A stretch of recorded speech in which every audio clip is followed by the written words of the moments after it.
Artificers are inventors of the impossible and the crafters of the arcane, capable of assembling the most wondrous and deadly of magic items.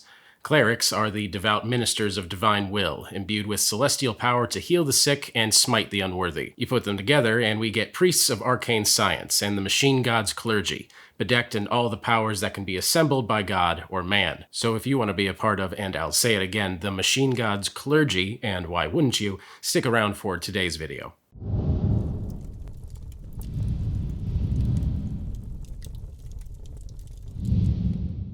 This isn't one of the multi-class options that most people think of, and you'll likely have a truly unique character when you come to the table with it. While the classes may feel very different at face value, both can be built as support casters or as combat tanks, and most of those features will stack together. Two prepared spellcasting classes together means we'll have tons of additional spellcasting options. Cleric gains quite a bit at first level, meaning we can get away with some of the builds with just a single character level dip. Artificers are usually stuck in medium armor or even light armor, and just a pinch of cleric will let us upgrade to heavy armor. Finally, since infusions don't rely on any ability score, we have some wiggle room when it comes to our ability spread. Build it right and we can become the ultimate party buff with a half a dozen different buffs online at a time, or a power tank bolstered by both our technological and holy buffs. There are of course some downsides here. The big problem is that both Artificer and Cleric are both casting classes, and they use different spellcasting abilities. Then, if we want to tank or get anywhere near combat, we'll also have to care about Constitution, and one of the physical damage abilities. Both classes can go for martial prowess combat build, but without a lot of work, you'll lag behind the actual combat classes at doing the same thing. This basically leaves us going full glass cannon with severe combat limitations and maxing out our two casting abilities, spreading ourselves thin over at least 4 abilities or ditching one of our spellcasting halves altogether.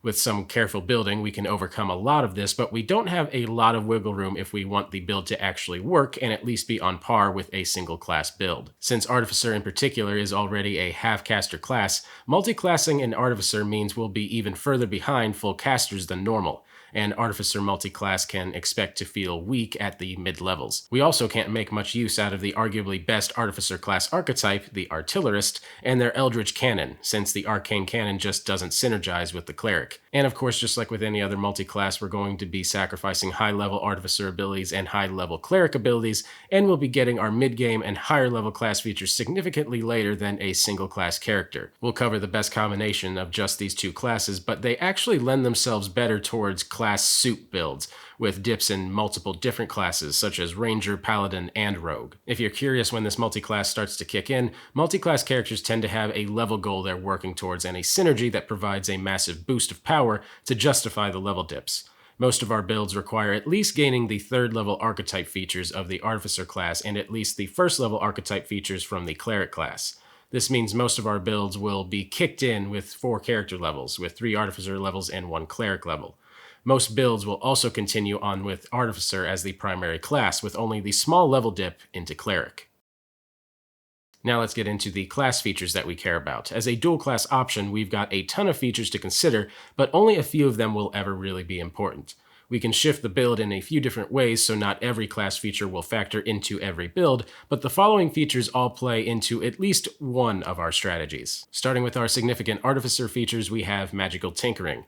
Gained at first level, you basically get to turn a number of mundane items into tiny gadgets, with a number of items per day equal to your intelligence modifier. They can emit light, record and replay sounds, emit noises or odors, or relay messages. Next we have Spellcasting. Artificer Spellcasting works a bit like an intelligence-based Cleric. You get access to spells on the Artificer spell list that you prepare, but are limited by your spell slots. The Artificer list is limited, but for most of our builds, it's where we'll be getting the majority of our spells. Note that the Artificer is a half-caster, which means we only ever get to 5th level spell slots. Artificers don't have a ton of offensive spells at low levels, but consider Tasha's Caustic Brew for some unexpectedly powerful acid damage. And then we have Infuse items. Starting at 2nd level, the Artificer gets to essentially make magic items that only last for a while, choosing an item feature from a long list that gains more options as you gain Artificer levels.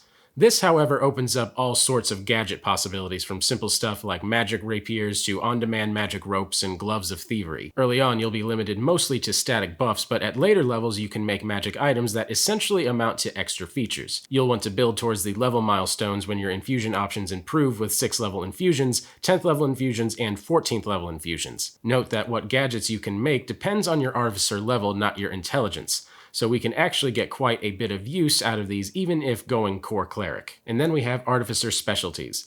Artificers gain their archetypes at 3rd level, and several of our builds rely on the 3rd level archetype features. We'll go more into Artificer subclasses in a bit, of course, but just know that for now, they'll be integral to our builds. Now moving on to our significant cleric features, we have spellcasting.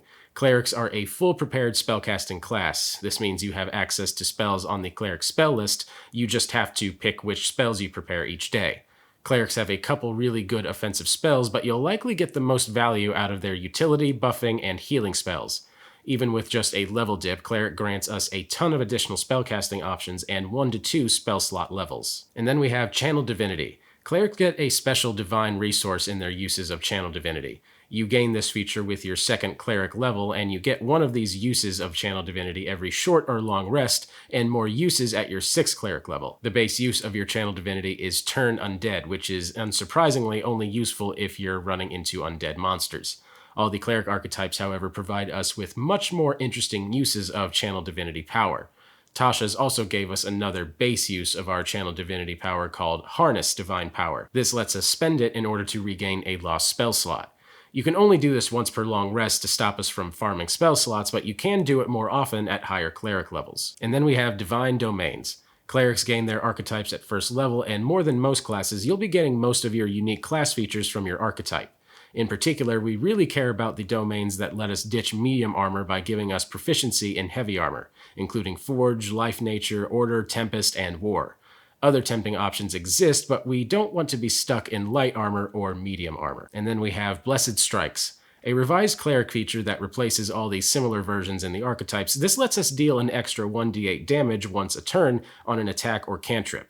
This is a nice upgrade since it allows you to do focus on martial options or spellcasting regardless of what archetype you select. Now let's talk ability scores. For these dual class option builds, we're taking advantage of some Artificer archetype features which will let us use intelligence for our attacks. As such, for these builds, we want to focus on intelligence as our highest ability score. Any ability score increases should be spent on intelligence until you max it out. Next, for both of these builds, we're going to be making use of our Cleric Spellcasting, and we'll want to make Wisdom our 2nd highest ability score. Then, since we don't want to die and care at least a little bit about our hit points, we'll need to make Constitution our 3rd highest ability score. Finally, we're going to be relying on heavy armor for these builds, and heavy armor has a strength requirement. Ideally, we'll want 15 strength so that we can wear plate armor, but we can also make do with 13 strength so that we can at least wear chainmail. If, however, you're going to go with our Machine God tank build, we'll have a special Artificer feature that lets us ignore the strength requirements, and we can just use strength as a dump stat. For all these builds, Dexterity and Charisma can both be dump stats. And just as a reminder, the base attribute requirements for multiclassing Artificer and Cleric are 13 Intelligence and 13 Wisdom, and that's the absolute minimum for the build. Now let's talk equipment. We're going to be relying on heavy armor, but beyond that, our builds will be using wildly different equipment. Put on the best heavy armor you can wear and take a look at each build for further equipment instructions. And when it comes to which class you should start with, keep in mind that you get similar skill proficiencies and the starting weapon and armor proficiencies are identical, and we pick up all the missing tool proficiencies when we multiclass anyway. This means that there isn't really a correct answer, and you could start with either one. For my personal preference, I start with the Cleric though. For most of our builds, starting with Cleric will get you a heavy armor proficiency faster, and you can avoid the awkward swap from medium to heavy later on. Now let's take a moment to talk multiclass spellcasting and how it works. The easy part is the spells you know. Your known and prepared spells don't mix whatsoever and work just like you were a single class character. If you're a 3rd level Artificer and a 4th level Cleric, you'll have all the spells of a 3rd level Artificer and a 4th level Cleric. The spell slots are the confusing bit, however. In the back of the basic rules, you can find a table called Multiclass Spellcaster, which shows you your spell slots by your combined levels in spellcasting classes. Unfortunately, Artificer is considered a half-caster, while Cleric is considered a full caster, so you'll have to do a little bit of math. This will help you figure out your spell slots, and you'll add your cleric levels to half of your artificer levels rounded down. So for example, if you had 4 cleric levels and 2 artificer levels, you'd be a 5th level caster for finding your spell slots on the table. When it comes to actually casting your spells, you're going to have to keep track of your spell attack modifiers and the spell DCs of each class. Your cleric spells will all run off your wisdom, and your artificer spells will all run off of your intelligence. Finally, you need an arcane focus, which is orb, staff, whatever other magical thing you feel like, and you're going to need it in your hand to cast your artificer spells. The cleric spells are a little bit easier. You need a holy symbol, which is literally anything that represents your god, but you can thankfully just be wearing it or displaying it so that you don't have to be holding it specifically. You do need to keep a hand completely empty, though, to perform the somatic components of spells due to some wonky rulings about spell focus. But thankfully, it can be the same empty hand for both your cleric and artificer spells. I hope that wasn't confusing. This particular section took me a few takes because I had to think about what I said and make sure it made sense, so I hope that wasn't confusing. Now let's talk multi-class builds. There are many more combinations hiding in these class features, I know it, but the following builds are among the best multi-class characters of this particular brew. First, we have the Divine Robot Commander. Our goal here is to build a robot and buff our own private tank DPS machine with divine power, getting free extra attacks as we buff the bot. To start off, we need 3 levels of Artificer taking the Battlesmith archetype and just a single level of Cleric taking the Order domain. We're only going to be dipping into Cleric for that single level, and all of our remaining levels should go into Artificer as our primary class. Battlesmith has a 3rd level feature called Battle Ready that gives us proficiency with martial weapons, and more importantly, it lets us use intelligence instead of strength or dexterity on our weapon attacks. It'll be an awkward first few levels, but with this we can actually get some hit points in without investing into strength or dexterity. At 3rd level, Battlesmith also gets a handy robot friend in the form of a Steel Defender. Your robot pal acts on your initiative, and you can command him with your bonus action. Its attacks and saves are all linked to your own proficiency bonus, and it sort of acts like an animal companion. Ideally, battlesmiths want to rely on their Steel Defender to defend them, while lobbing spells at the target and keeping distanced. The problem is that the Steel Defender doesn't have that many hit points, and its AC is a reasonable but not amazing 15. Usually you'll be stuck spending your turn mending the Steel Defender and then ordering it to make a single attack. Here's where the Cleric level and Order domain kick in. Order Clerics gain a 1st level feature called Voice of Authority, which grants one allied target of our 1st level or higher spells a free attack using their reaction. Doesn't matter what the spell was or what class it came from, it just has to be a 1st level or higher spell. This essentially means we get to 3 actions a turn, since our action to cast a spell buffing our bot also gives the robot an action, and we get the attack from the robot using our bonus action as well. When it comes to our infusions, we'd really prefer to buff our Steel Defender with magical armor and weapons, but sadly, due to some annoying technicalities, it isn't proficient with anything, and early on, we should just buff ourselves up. We should be rocking heavy armor with the Enhanced Defense Infusion for a +1 bonus to AC, with a spellcasting focus in one hand and a hand crossbow in the other, with the enhanced weapon infusion on it not only for the +1 bonus to attacks and damage, but also to transform it into a magical weapon, so we can use our intelligence for it thanks to Battle Ready. So what spells are we buffing our robot with? Firstly, from our handy cleric level, we gain access to the spell Shield of Faith, which grants +2 AC for 10 minutes, so long as we can maintain concentration. +2 AC brings our little robot up to a healthier 17 AC, and I'd recommend you try and make that your initial spell at the start of each combat. Bless also uses concentration and conflicts with our shield, but I still recommend it for situations where hitting is more important than blocking. Next, we have the classics Cure Wounds and False Life, which heal HP and provide temporary HP respectively, and can conveniently be found on the Artificer list. At higher levels, consider spells like Enlarge Reduce for giant robot fun, and Haste when you reach 3rd level spells to stack up even more robot punches. Finally, make sure to use one of your Artificer cantrips on Mending, since that provides massive healing for your robot as well. As a side note, much later in the build, you get a strange opportunity to turn your robot into an Archer Sentry. One of the magic items you can replicate using your infusions at 10th level is Bracers of Archery. The robot can attune the bracers, and the bracers actually provide proficiency with bows, allowing the bot to use our conveniently infused longbow. Also, once you reach 6th level Artificer, consider swapping in some boots of the Winding Path and attuning them to your robot for teleporting robot shenanigans. Next, we have Machine God Tank.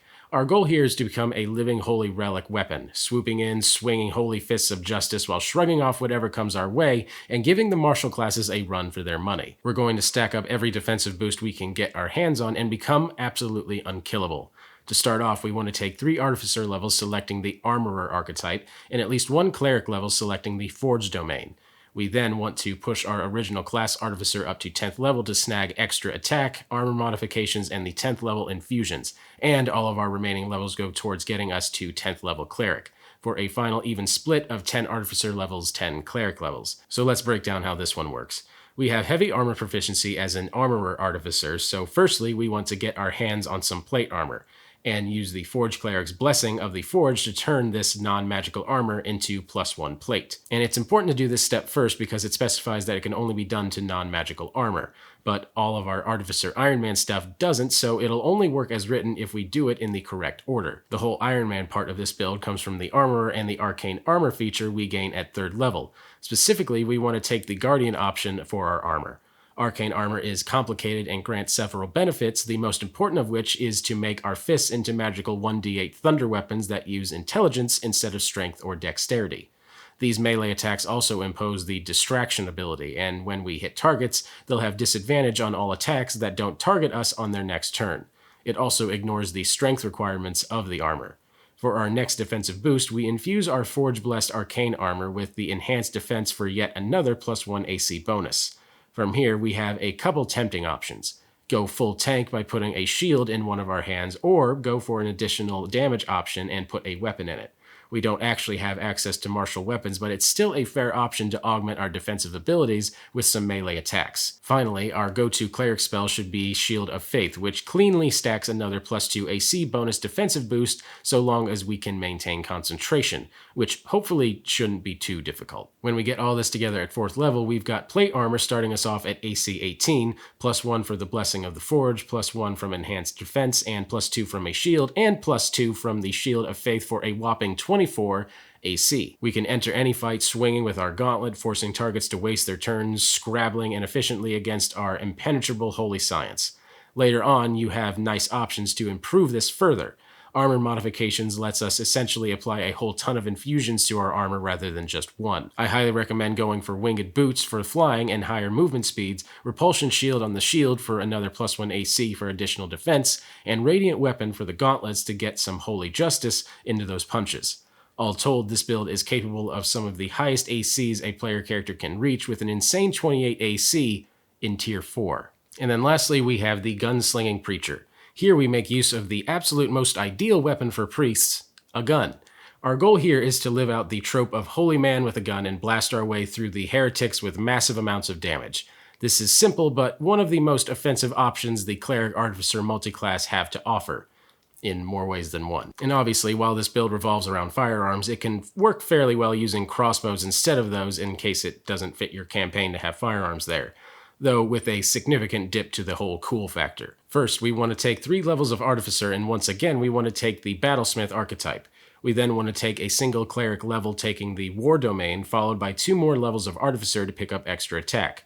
Finally, all of our remaining levels should go towards Cleric, giving us a final split of 5 Artificer levels and 15 Cleric levels. We get our hands on a gun, or heavy crossbow if your world is a bit more lame, and often forgotten, Artificers start the game off with any firearm skill proficiencies for the setting just in their base rules. If using Renaissance guns, your best option is a musket. For modern firearms, it's an automatic rifle. And finally, for futuristic guns, we want a laser rifle. No matter what you choose, you're definitely going to want to emboss it with a holy symbol, especially if it's a 2-handed weapon. Next, we need to infuse our lovely gun with repeating shot, which not only makes it a +1 magical item weapon, now it also ignores the loading property by making magic bullets. And because it is now a magic weapon, Battle Ready allows us to use our intelligence instead of dexterity for its attacks, and we can now make our attack rolls like we were martial characters.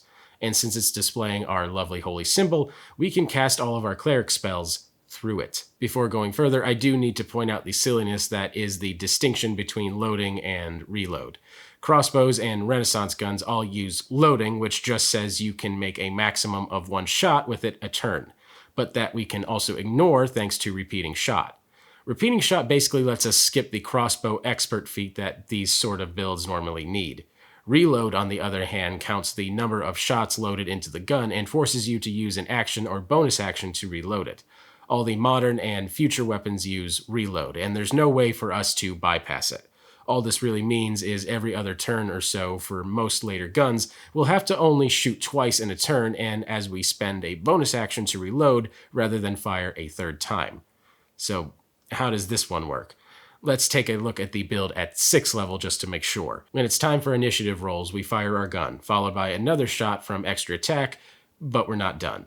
The War Cleric's War Priest feature gained at 1st level allows us to make another attack as a bonus action, uses equal to our Wisdom modifier, for yet another shot. That means that thanks to War Magic, at only 6th level, our heavy armored preacher, filled to the brim with magical abilities and healing spells, can also pour out ridiculous damage rolls each turn. If you're using the humble heavy crossbow, you'll dish out 32 damage, that's 3d10 plus 15, a turn. Brandishing a musket brings you up to 35, that's 2d12 plus 15 a turn. The mighty hunting rifle pushes us up to 47, 6d10 plus 15 a turn, and if your DM is insane enough to give you futuristic guns like a laser rifle, you'll be unleashing 56, that's 9d8 plus 15 every turn. I have never personally used laser or futuristic guns in any of my D&D campaigns, but maybe other RPGs, but not this one. That sounds wild. There's definitely one theme I could apply across all of these builds in terms of role-playing and stuff, and it's that if any of you out there are interested in playing a chaotic good or any type of really crazy kind of character, all of these multi-class builds kind of seem like they would fit that. Yeah, I love specific use builds like this. Thank you guys so much for watching. I really appreciate it. Be sure to like and subscribe because we're putting out new content all the time. Go see what we're up to over on skullsplitterdice.com. And if you guys plan on building any of the type of multi-classes that we put here today, or if you have your own spin on it, I would love to hear about them down in the comments. Thanks again for watching. My name's Patrick Ferguson from Skullsplitter Dice, and until next time, farewell.